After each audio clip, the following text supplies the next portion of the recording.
and the local fire department was having like fire safety day. And what they had was a big bouncy castle where people could bring their kids and the kids could bounce in the bouncy house. They would set things on fire and teach you how to use a fire extinguisher. And I was like, okay, I'm gonna need to film this.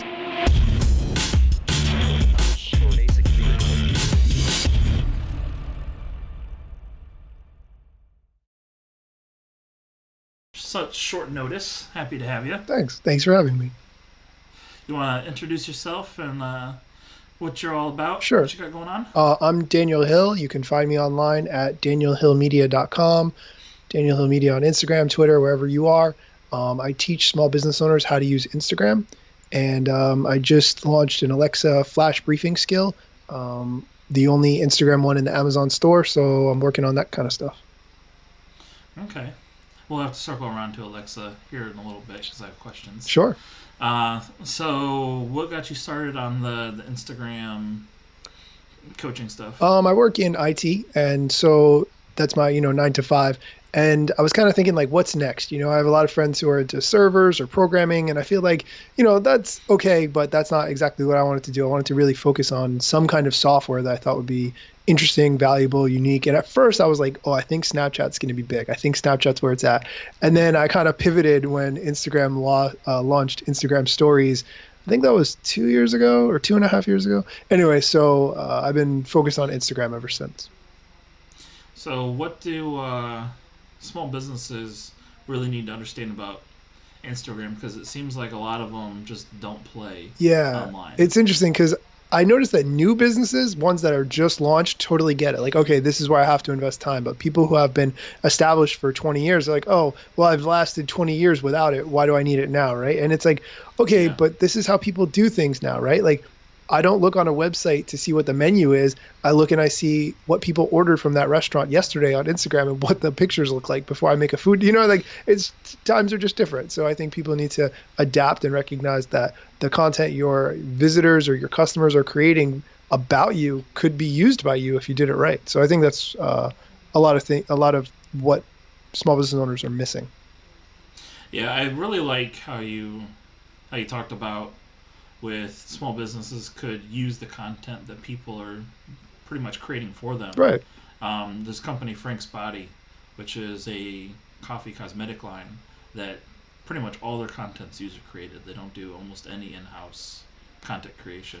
And it's really cool to watch people interact with your brand and products that way. Yeah, absolutely. I run the Instagram account for my local gym, and it's hard to get content for the gym, like for me to go there and take pictures and stuff like that. Like I could do that, and I do that sometimes, but it's a lot easier when people post like, a picture of themselves in the gym bathroom 6 months ago versus what they look like today. And like, okay, great. That's, Tuesday transformation. That's our picture. That's what we're going with. And the members excited because they feel like, hey, other people are seeing what I'm doing and seeing my progress. I'm getting recognized for it. It's easy for us. And it only takes a couple of minutes. Hey, do you mind if we repost this? They never say no, so it's just kind of having that mindset of let me expose other people and they'll be glad for it too. So it's a win for everybody. So you're always interested in like business and marketing and advertising, and just went into the tech world, or no? I was always interested in tech. How did Instagram make sense to you? Yeah, I was always interested in tech, and then Instagram kind of made more sense as I saw more people using it and a change in how we got information. Like, I mean, back in the day, I don't know how old you are, but I spent all my time as a teenager on AOL Instant Messenger. Like once I got that, same here. I mean, I spent all the time on the phone, like. Talking to girls like, hey, but when it was long distance. Yeah, exactly. When Instant Messenger came out, like, wow, I can talk to multiple girls at once. This is huge, And so, so from there, my interest in tech kind of blossomed, and I had a blog before they were called blogs. Like I started just writing an online journal in like 1998, and I'm like, this is big. I don't know how this is going to go yet, but kind of putting my life out there has been a thing I've been doing for a really long time. And then when Instagram and Snapchat kind of both had stories, I started really hard on Snapchat stories, just putting my life, like just filming what I was doing and where I was going, and the interactions with my wife and I can't film at work. My regular 9 to 5 job is in a hospital. So, due to HIPAA Mm. laws, I can't do that. It's not worth losing my job over. And I really don't feel like being sued. So I don't film at work. But everywhere else, my commute, when I go food shopping, when I go to the gym, when I even go to my congregation meeting for after the meeting, the people that I see there, like I could just put that all online and people really do like seeing what the behind the scenes life is. And if you don't like it or you're not cool with it, that's fine. You don't have to watch it, but nobody else is going to give me a TV show. I have to decide this is my TV show and this is what it's going to be like and this is what it's going to be about. And so that's what I love about this platform. So, with people who want to start posting more, what types of things should they start posting about, or things should they pay attention to, or questions should they ask themselves? Like trying to decide, does this belong on stories or a standard post, or I think you kind of just have to experiment. I think the slightly more professional stuff should be your post. And if you've spent more than 30 seconds on it, it should be a post, but if you spend 10 seconds on it, then it should be a story because it's not going to be there tomorrow.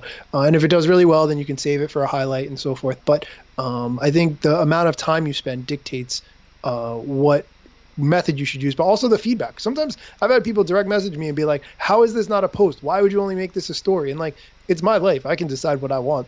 But thank you for saying that. You're probably right. So sometimes I take a bunch of stories and I'll put them all together and be like, that was a really cool series. Like the other week I was walking home from the train after work and the local fire department was having like fire safety day. And what they had was a big bouncy castle where people could bring their kids and the kids could bounce in the bouncy house. And then they were having a display where they would set things on fire and teach you how to use a fire extinguisher. And I was like, okay, I'm gonna need to film this. So first I asked permission to go in the bouncy castle and I like went in there and I'm like bouncing with the little kids and the little kids are like, this guy's 40. What is he doing in here? And then I bounced out and then the fire display part, all the kids went first to put out the fire. And then I lined up and they were like, oh, good, sir. Like we need adults to learn how to put out fires. And I was like, okay, I actually don't know. So they lit the thing on fire with gasoline. And I handed them my phone and I filmed me, with the fire extinguisher. And then I used the fire hose like a little kid. And so all those things, you could make into a post, right? A bunch of things happened on my story that were interesting. So that's, I think, how you have to kind of look at it. now does your wife or anything have pushback about oversharing or be a part of the post, or uncomfortable at least in the beginning with it, getting okay with it? Oh, yeah. No, all the time. I hear in the background, like when I'm filming sometimes, no, no, no, like because she knows number one, somebody's gonna be offended or she's gonna get a message about it, and I do try to think about it, like is this gonna offend or bother somebody? I don't want anybody being like, oh, I don't watch that guy anymore because he does stuff that bothers me. I mean, I try not to do that, but somebody's gonna be offended by everything, frankly. So, but I think my wife is kind of used to it now in a certain extent because it's just been really good, and people come up to her all the time like, oh, I like his videos, I like what he's doing, and actually she's more of a character in it than people initially realize. Like I think people watch to see her reactions in the background too. Of what I'm doing, I mean, dude, if you had a TV show, like who would the characters be? Like Seinfeld, right? Like his neighbor across the way was a character, his best friend was a character. Like these are people who are characters in my life. So it's how it goes. Now, how much? Because this is one of the questions I've always like struggled with myself when it comes to content creation, especially on Instagram. Is you're not supposed to pay attention to the noise and pay attention to the numbers and how many negative comments you're getting about things. But at the same time, you have to have, especially if you're building brand, some sort of lever or guide stone to make sure that you're building content that people are enjoying versus just ignoring. So, like, how do you think about that, like, for personal use and then also, like, brand use? Yeah, so I think it has to be entertaining, and I think that's a thing a lot of people don't think about. If I look at pictures of your kids, like that's not very entertaining for me personally because I don't know your kids. But if I did, that probably would be, right? And same thing for a business. Like they put up a picture of their product. That's not necessarily entertaining. That may be informative. It might be, but just a lot of pictures of your product is not very informative. So I think you need to find a way to make it either educational or informative or something else that gives value, whatever it is. And I think a lot of people use Instagram during the day for like very short micro breaks. I might be at work, emailing or working or running around or whatever I'm doing. But when I have a couple minutes of downtime, like I'll be on Instagram flicking through my feed. And I think that's what a lot of people do. I think kids in school do it at lunch, when the teacher's talking, like whatever it is. So I think if you quantify it in how can I make this valuable or entertaining in that short period of time, they're giving me a few seconds, I think you can really do well with that. Now, is there any low hanging fruit as far as content creation for Instagram and Instagram stories that you think people could utilize more? Whether it's templates, layouts, structure. So I'm a big fan of Google Photos. I don't know, do you use Google Photos or have you ever used it? I think I've used it, but I'm not 100% sure. Okay, so what it is, it's a um, cloud storage for your photos, and you can Okay. upload all the photos from your computer, you ever took with your digital camera. It uploads all the ones from your phone, and then you can search it, which is really cool because you can search by face. So you can tap on all the pictures that have your face on it, or you can type selfie, or you can type cat, or you can type dog, or whatever it is, and it will find all the pictures of those things. You could type Statue of Liberty, or type New York, or type November 2017, and it shows you all the pictures from that time. So I would say that if you want to think about using the content you've already created, whatever it is, or modify the content you took, pictures you took before, that's going to be the best way to do it, is work with what you've already got. And you can take new stuff, of course, but categorizing it and finding it quickly, I'm a huge fan of Google Photos. So then, once you've identified, okay, this picture I want to share, what are best practices for using that in a piece of content? Like, Using, do you have to use some sort of template around it, or can you just post it and then oh, type freehand? Or I tend to use an app called Planoly. It's a website, but there are a bunch of them, and it's a content planning app. It basically gives you a calendar, and you can drag and drop photos and move them around as you see appropriate. So I want a picture to post tomorrow at 3 o'clock. I just drag and drop it on tomorrow and set it for 3 o'clock, and then I can type the text in on the computer, or use the phone keyboard. But it also saves hashtags, so I can say, this group of 30 hashtags used for this post, and for this post use that. So that's kind of been my practice for doing it. But everyone kind of has their own system. But that's what I've had good success with. now, does Planoly post for you as well, or is it Yeah, one yeah. of those post reminders? No, it's an auto post. I think it's auto Really? post only if you have a business account, and I think you need an Instagram business account to do that. But that's Okay. free, and everybody should have that anyway. If you don't have an Instagram business account, it's free. Turn it on. Well worth it. Okay. And then, dang it, I lost my question. What question should have I asked that I haven't yet? That's a good question. I would say, wow, I didn't even think of that question. I would say to try to stay on top of the new features that Instagram has, and don't get discouraged by the algorithm if you have a low amount of likes or whatever. If you have the business account on Instagram, you can see based on your insights what's done really well for you, whatever it is, and whatever your followers have liked the most, just do more of that. Like they like it, just do more of not what you want but what they want, right? And so I recognize there's some artistic creativity, right? Like nobody appreciates art sometimes in the moment. You're like, oh, this is good, and then the later on people are like, oh yeah, that was really good, so okay, there's going to be some of that. But Right. for the most part, say try to do more of what your followers want to see. Now, are hashtags as important as some people try to make them seem to be? I don't know. I think sometimes yes, and I think sometimes no, because I don't know about you, but when was the last time you searched for a particular thing using a hashtag? I don't search for things using hashtags anymore. Like if I want to go to a pizzeria that I've heard is good, I go right to the page of the pizzeria and I look to see what their pizza looks like and where they are. I don't necessarily search hashtag pizza because I feel like that's going to be overwhelming and not give me what I want. I can search pizza Yeah. New Jersey, but maybe not every restaurant's going to do it, and that's not narrow enough. So I don't really use hashtags to find things, but I think you have to experiment with it and see. I have a friend who's a wedding photographer, and she said that she's gotten clients who searched NJ wedding photographer on the hashtag, found her art, found her pictures, and said, "We want to hire you." So I think it does happen, but I think you just have to use hashtags that aren't used a million times by everybody. Gotcha. And then, how about posting frequency if you're a business? Is more always better, or is it based on the quality of what you're posting? I think three to five times a day. I'm sorry, 3 to 5 times a week for posts in the feed, and I think a few stories a day is what people kind of expect. Okay. Now, do you see higher or lower having success rates as well, or is that really the sweet spot? I have seen people have success with more, but the way the algorithm works, it doesn't show me them if I don't really like their stuff, or if I decide it's too much. I'll be like, wow, let me mute this person for a little bit. You can mute people for their posts or their stories, and so I think the algorithm kind of rewards certain things. So if my grandmother posts, 3 pictures in a row, which she does sometimes, it shows me all three, right? But Yeah. other people, it won't show you that. So I don't think it has a positive or a negative effect. It just kind of happens. Gotcha. Yeah, there's just so many strategies and myths of how the algorithm actually works and Yeah. what's best practices that it's hard not to be able to filter out the noise and figure out what actually works. It's funny. I sort of teach a system which it's not right. What I'm about to say is not accurate, but here's how I would say to explain it.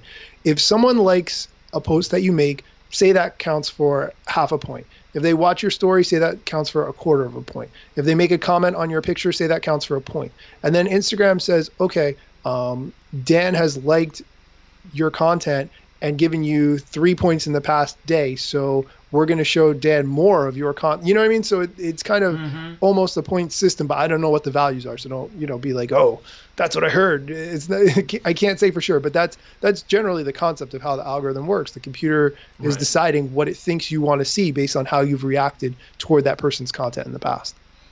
Now, do you miss the old algorithm where it was last posted, newest seen? Yes, I do. I mean, everyone or a lot of people do, but we can't, you can't dwell on what you don't have anymore, right? But also, No, absolutely. I think that people follow just too many people, right? Like the reason Instagram said we went this route is number one, it's better for them for advertising, and I get that. It keeps people more engaged on the platform, but also it gives an opportunity for people to make sure that they see the most important things in their feed. Because if I'm following 10,000 people, let's just say, I mean, that's ridiculous. Maybe that's way too many. But if I'm following 7,000 people, for instance, I'm not going to see every post. It's just not humanly possible. No. And most people follow way too many people to see all the posts anyway. But you kind of have to, when you play on someone else's, if you don't like it, if you don't like the way Instagram is, go build your own. And I would love it if somebody hit me up and was like, let's build an Instagram. It's going to be chronological. It's only going to allow, one post a day, whatever. Cool. Let's do it. And let's see if we can make it better. Like I'm all for that. If you don't like the way things are and you want to complain, make your own. Yeah. Now the features are the favorite tab and being able to organize favorites on Instagram.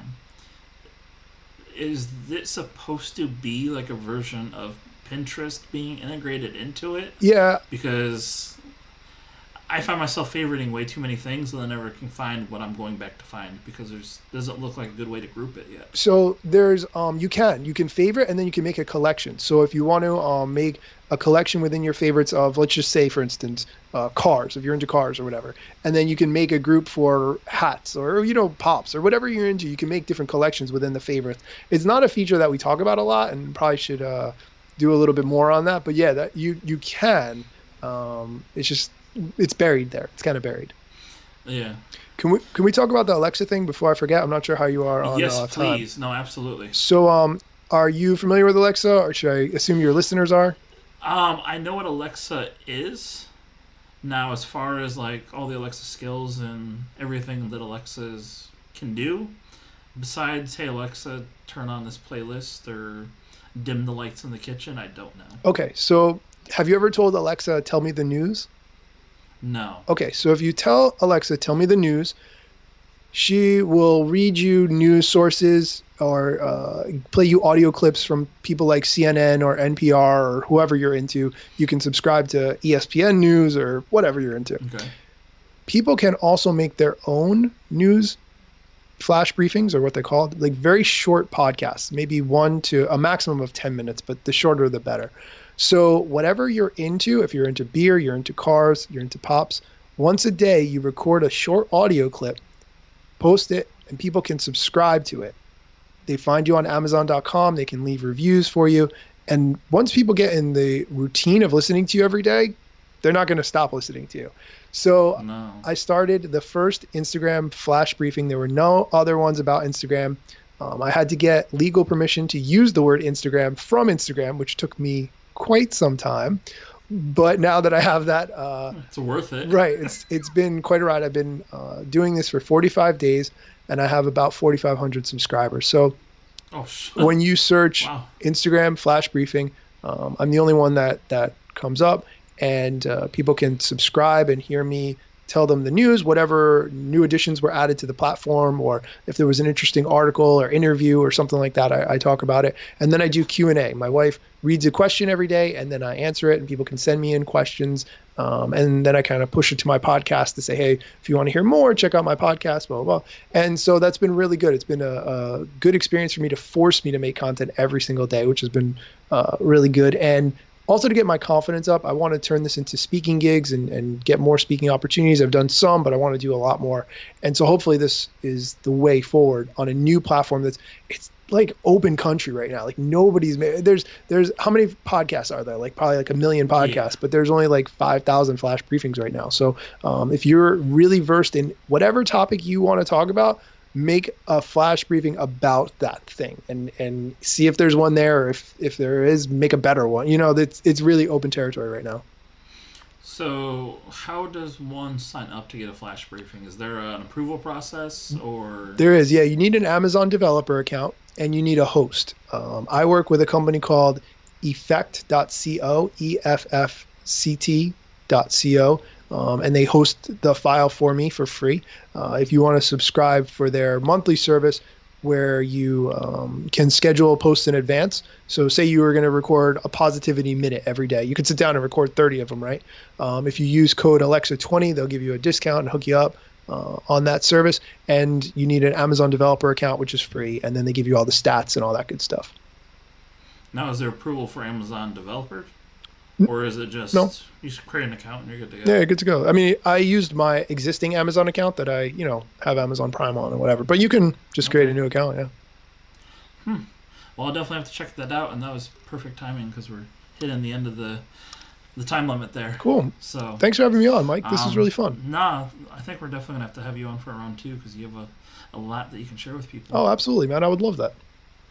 So, all right. Well, thank you for coming on such short notice. It was great having you. Where can everybody find you on the internet? You can find me on Instagram at Daniel Hill Media, or on my website, danielhillmedia.com, or any other platform. Daniel Hill Media. All right. Well, perfect. Look forward to staying in touch, and we'll be talking to you soon. Sounds good. Thanks, Michael.